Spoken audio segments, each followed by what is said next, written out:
First time somebody asked me how my relationship with money was, I didn't even really know how to answer it. I just never thought about money being a relationship, because that would basically say that we have an emotional connection to money. And I just always thought money was just a thing.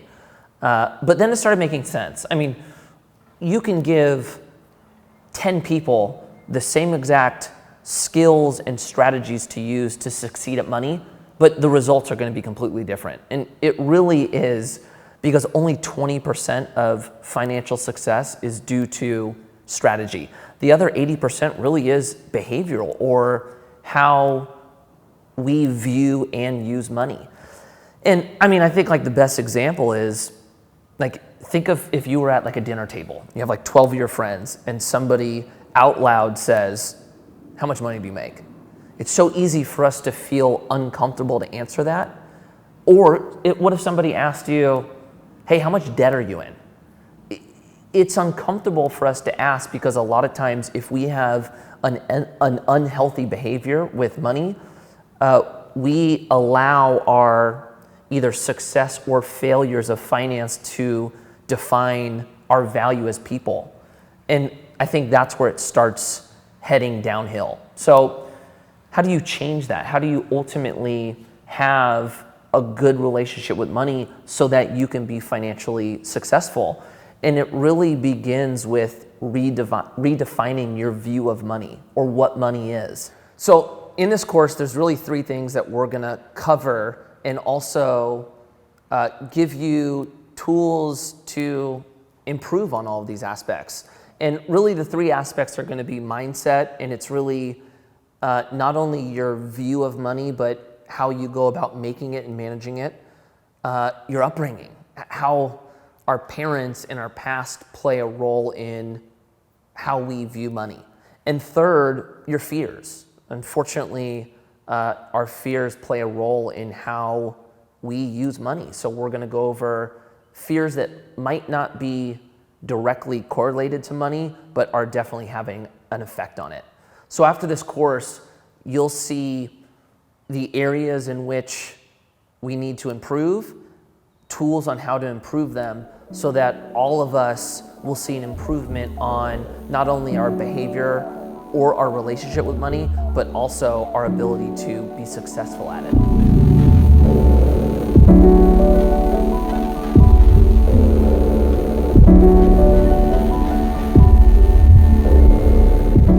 So when it comes to mindset or your view of money, there's really two ways to look at money. There's an abundance mentality and there's a scarcity mentality. And scarcity mentality is really this belief that there's just not enough money out there, that money's limited, and you're not able to do the things other people are doing because you just don't have enough. You might say things like, "I can't afford that. Money doesn't grow on trees. That person's just lucky." It's really this idea that it's not your responsibility to make money, it's always someone else's. So if it's your spouse's responsibility to make your family more money. It's your boss's responsibility to pay you more. It's the government's responsibility to figure out a way for you to make more money. It's always someone else's responsibility, and it's the idea that if someone else is making more money than you, that limits the amount of money you're making. So there's not enough out there for everybody. As opposed to an abundance mentality, which is the total opposite.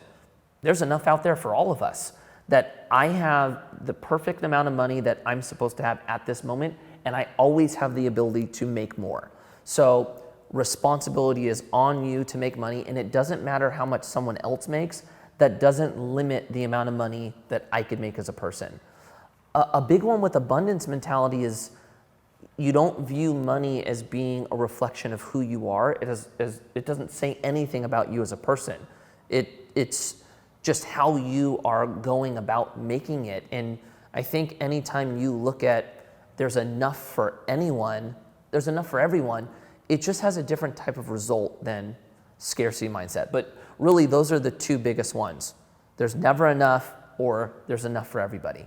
I think the interesting thing about it is whatever one you land on is true. If you have a scarcity mindset, well, you believe all of that and that becomes your truth. If you have an abundance mindset, well, that becomes your truth. But money in itself doesn't follow either of them. Money is completely neutral. So really what we look at is what's the result of having one mindset over the other? Well, one leaves you with more of something and one leaves you with less of something, abundance and scarcity. The thing to remember is if you believe that there's not enough out there for you and it's always somebody's responsibility, think about the action that you're going to put forward to go out and get it. It's going to be less than the person that thinks there's enough out there for me and you, and it's my responsibility. So you have money being the same object, you have two belief systems, but one results in a way better outcome, more of it. So mindset is very important. And we're gonna, if you're reading this or if you're watching this and you already have an abundance mindset, well, use this as re-encouragement for that. But if you're hearing, us say stuff that's, resonating with you, like, I can't afford this, money doesn't grow on trees, it's always somebody else's responsibility. Well, we're gonna now go through some tools that will help you get to an abundance mindset, which will actually give you the results that you're hoping for. Because I think both mindsets, they want the same outcome. They want more. Just one gives you that result and one doesn't. So I think the results you see are gonna be so much greater than what you've been experiencing to this point. First way you can start working on having an abundance mentality is changing the way you speak to yourself. If you're somebody who says, I can't afford that, start asking yourself how you can afford that. These things go beyond money, but even saying things like, I can't do that. Start saying, I can't do that yet. And really the significance is when you say something like, I can't afford that, that becomes the end of the conversation. And also our subconscious plays into this. When we start hearing things like, I can't do this, I can't do this, we eventually accept it that there is nothing to be done beyond that. But just by saying something like, how can I afford that? Or I can't do this yet, you start thinking of ways in which you can achieve what you're trying to do. So it's not so ending. And you really do see results in that. So speaking to yourself is a big component of this. So I would work on that. 2, be mindful in how you speak to others. It's the idea that misery loves company. And a lot of times when things are not going right in our relationships, work, and definitely our money, we have these people that we constantly kind of complain to. And what happens in that is when you're constantly complaining with one another, it's just reassuring your belief system that what you have right now is not good and it's never going to change. So stop talking to people about your problems who are just reassuring them. And what you want to do is kind of start talking to people who are going to be there to encourage you and be more there for accountability. So the conversation isn't so much, can you believe that this company charged this much? And can you believe my taxes are so high? You want to be around people that are going to go, hey, so what did you do well with money? What were the steps you made? How can we keep you on track? The significance of this actually is greater than I think we even realize, but our truth is what we think. And if people around us are constantly reassuring that belief system, we're always going to be where we are right now. So it's really important to not only have people around you that are encouraging you to grow, but being mindful of the way you're communicating to them as well. Don't be negative and don't be constantly complaining. Talk about the good in things and the steps you're making to head towards where you want to go. 3rd, you need to change your opinion of money. And depending on where your opinion is, usually you see people who think money can be used for good, or you see people who think money is evil and destructive. You need to start looking at money as a positive and that you can benefit not only from having it, but do great things by having it. And you know what? Sometimes you just have to lie to yourself. And it's funny, man, the old phrase, you say a lie long enough, it becomes a reality. well, this is one way where you can use that as a benefit. And this is something that like I had to learn from skating. Like skating handrails was scary. And I would constantly have to lie to myself and tell myself I could do it, even when I didn't really believe it. And over a long enough amount of time, I just eventually believed it. And then all of a sudden I could do it. So when it comes to money, if you think money's evil, start telling yourself the lie. Money is good. Money is good. If you think, money is corrupt and people do terrible things with money, start lying to yourself. Tell yourself money can be used for this. Money can give me options. Money can help me do things that I've always wanted to do.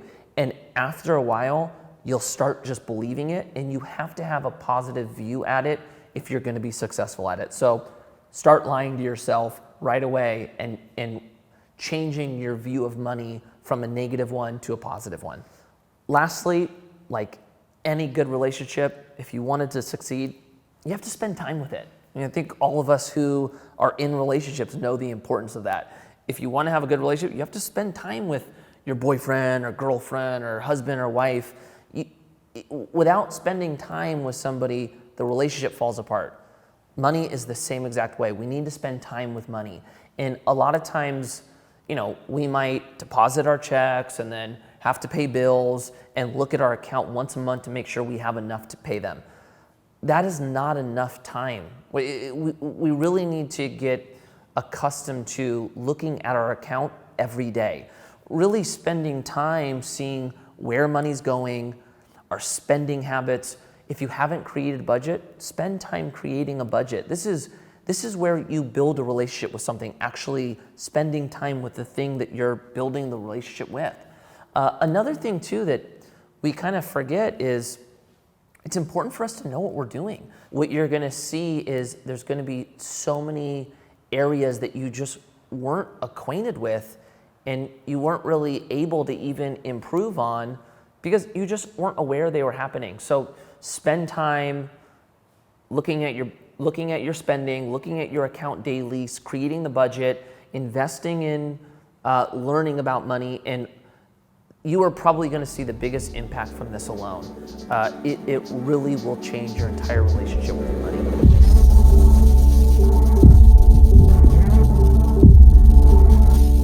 All of our pasts have a lot to do with who we are today. Our parents. Like I don't want to use this time to talk about things that our parents didn't do well, because truly they do the best that they can do with the abilities that they were given. And in something like finance, a lot of times, it's just passed down from generation to generation.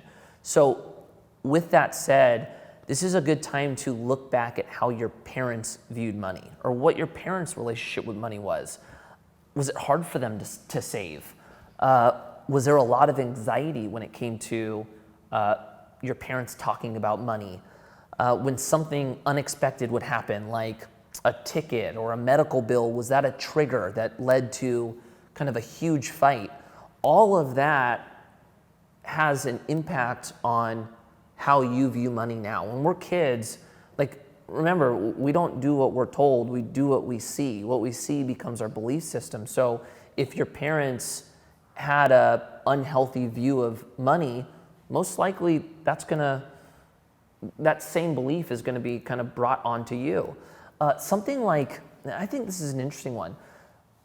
Not all of our parents were in a situation where they could or felt like they couldn't afford to buy us things. So if your parents couldn't buy you something, like let's say, I don't know, when I was in school, the first Jordans came out, or there was a certain Jordan that was so cool. If all your friends had the new Jordans and you weren't able to have them at a young age, could that leave you with a feeling of inadequacy? Totally could. It has nothing to do with you though, but that could be something that has been kind of taken into how you not only look at money, but your outlook on who you are as a person, all because your parents couldn't afford something. So the best thing about this is, even though your parents were a certain way and they had an impact on how you look at money, all of this can be changed. And you can now become, the one who changed it for your kids and their kids to come. But really, we're not able to change until we discover what the thing is we actually need to change. So in this, we're not looking back at our parents and in their possibly poor relationship with money to accept, well, now we have a bad relationship with money because of them. It's really looking back so that we can acknowledge the things that we took from them, and so we can start recognizing them so that we're in a position to start changing them. So one really good exercise to do is get out a piece of paper and write down one of your greatest memories when it came to money, a happy moment. And also write down one of your worst moments when it came to money. And the reason you're gonna write them down is because a lot of times when something good happens to us, we just hang on to the memory. And when something bad happens to us, we have a tendency of just accepting that, like, we're not good at that and we shouldn't do anything like that again. But really what we should be doing is when something good happens, we should be trying to dissect all the things that went into making that kind of moment happen and find ways to replicate it. And then on the flip side, when things that really bad happen, we should be picking apart all the things that went wrong so that we're able to learn in ways that we can implement a new strategy moving forward. So for this exercise, write down your best moment with money, your worst moment with money, and start writing down all the things that you can learn and replicate from the good scenario. And in the bad scenario, look at all the things that you did wrong that you could change and learn from and then apply to the next thing. And one quote that I always remember that's really encouraging during the hard times is,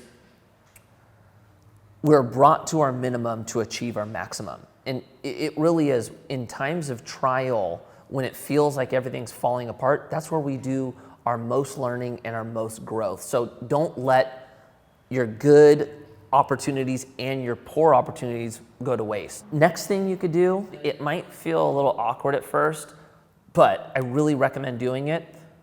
Call your mom or dad, or call your brother and sister and ask if you can interview them about money. And if you have a parent or sibling that might like take offense to it or like try to question you, like, why are you interviewing me about money? Just tell them you're reading a book or you're taking a course on money, and one of the exercises is to interview someone in your family. And really what you want to do is start asking them questions on what their relationship with money was like. So ask questions like, I don't know, Mom, were you a good saver? Did you spend a lot? Were you fearful that money was going to run out? When it was time to pay bills, was there a ton of anxiety? You're really trying to figure out if your parents had a scarcity mindset or an abundance mindset, and if it was a scarcity mindset, the areas that really correlate to how you feel. That's what the whole point of the drill is finding out, where mom or dad struggled and how that translated into how you are with money, because if we don't know what the problem is, we can't find the solution to it. So right now, we're just doing our research to find out what the true areas in which we struggle are. And, it's the first step to everything. Like if you have friends that are addicts, they say that the first step is acknowledging that there's a problem. Well, for us, not only do we need to acknowledge that there's a problem, we need to know what the problem is so that we're able to start making steps towards the solution.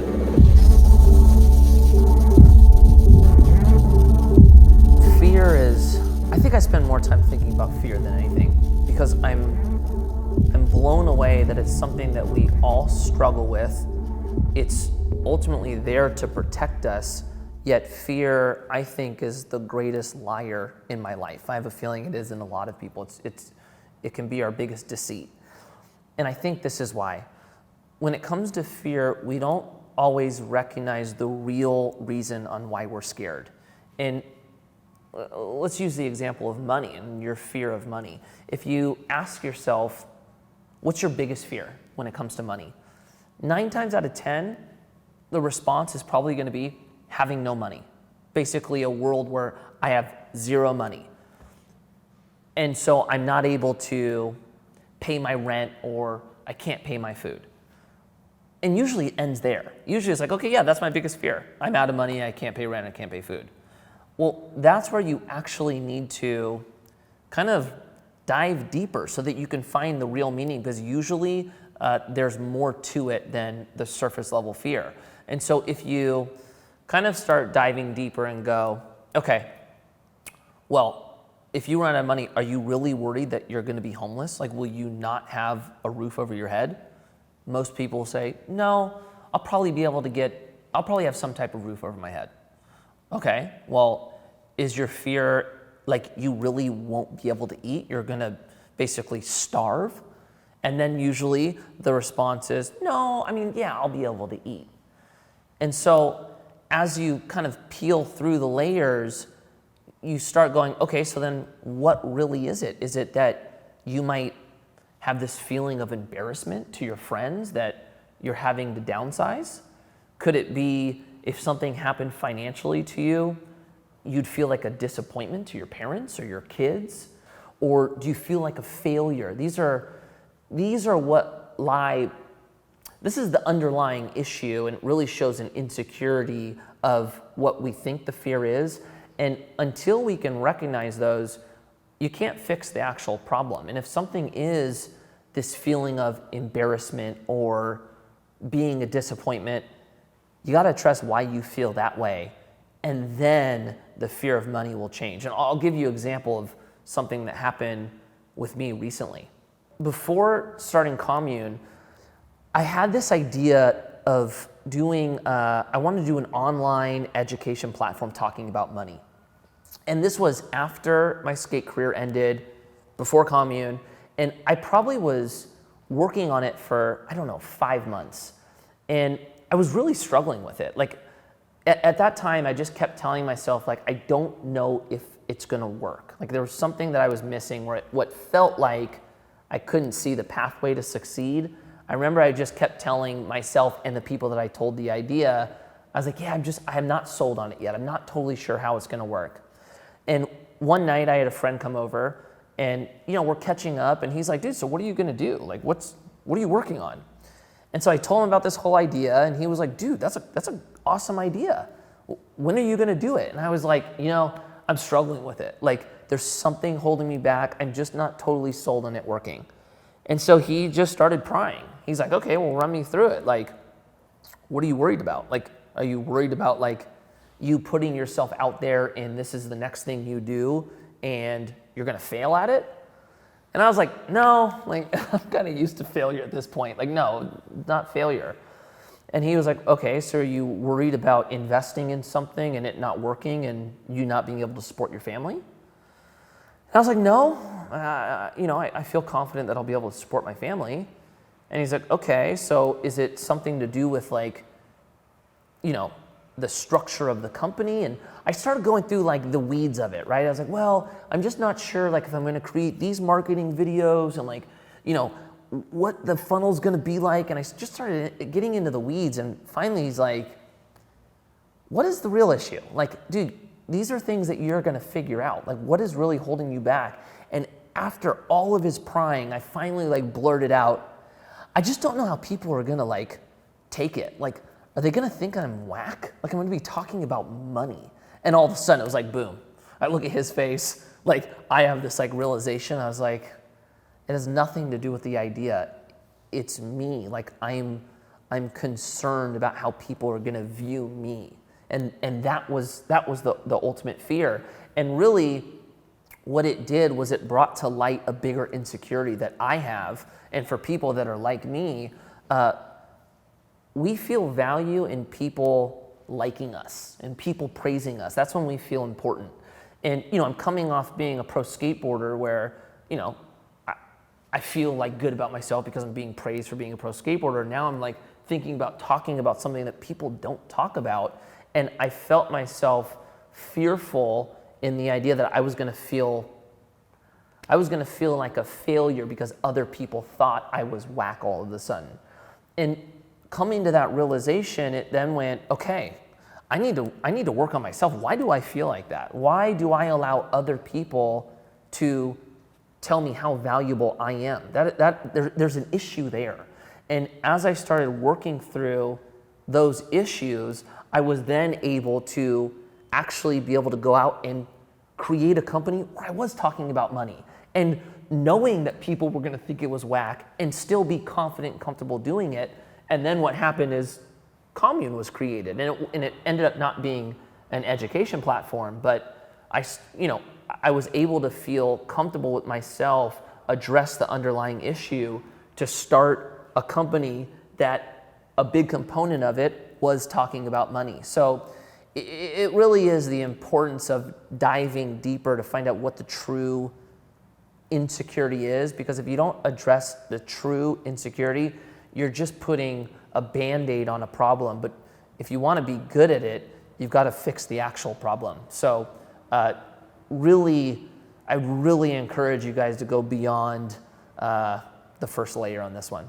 To start working on it, everybody works through something psychologically different. And so based on the type of personality you are, I think there's going to be a few different ways that you can attack this. So if you're somebody who likes doing things on your own, two really good books that could help you kind of educate and work through this are The Money Trap and Mind Over Money. I would really recommend reading those. If you're somebody who is like me and like you're comfortable talking to somebody, dude, call somebody you trust or somebody you have a close relationship with and ask if they'll help you work through this like my friend did me.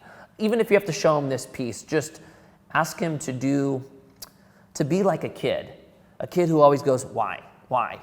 Just have them do that with you until you are just ripped down to the core, and really can get to that understanding, and also have somebody help you give yourself feedback through it. If you're somebody who doesn't like doing things on your own and just you might be dealing with just deeper issues than maybe some of us are, I would really reach out to a psychologist. There's psychologists that are financially focused, and honestly, I don't even really think it matters financially. You could just go to a psychologist and help you start finding out some of these deeper issues so that you can not only address them, but have somebody to help you through it. Depending on what your view is of somebody like a psychologist or a therapist, just to kind of give you guys context, Jen and myself, I feel like we have a really good and healthy relationship, and we have been going to therapy for years. That's something that we are constantly doing. So if you're somebody that just has a bad taste in your mouth, that has been something that's been incredible for us. So maybe just view it as somebody to help give you the tools that maybe you don't have to put yourself in a better position. So don't feel threatened by that, but if you are dealing with deep issues, this might be something that you need to get help over. And remember, focus on the overall goal. The overall goal is to improve. You don't want to just be stuck where you're at. We want to get better. So depending on who you are in those three, hopefully one of those areas will help you get through this. So to conclude, I think the biggest takeaways are money can show us a lot about ourselves. And I think it's why individually we all have different relationships with money. Money does not define us. And really, the more we know about ourselves and our insecurities, the better relationship we can have with money. Hopefully with this course, you have more insight on how to have a healthy relationship with money. If you need advice personally, I'm gonna leave my number right here. Text me Commune. Really, we're going to help you any way we can, because our goal with Commune is for all of us to grow and succeed together. So feel free to hit me up and we'll do anything we can to help.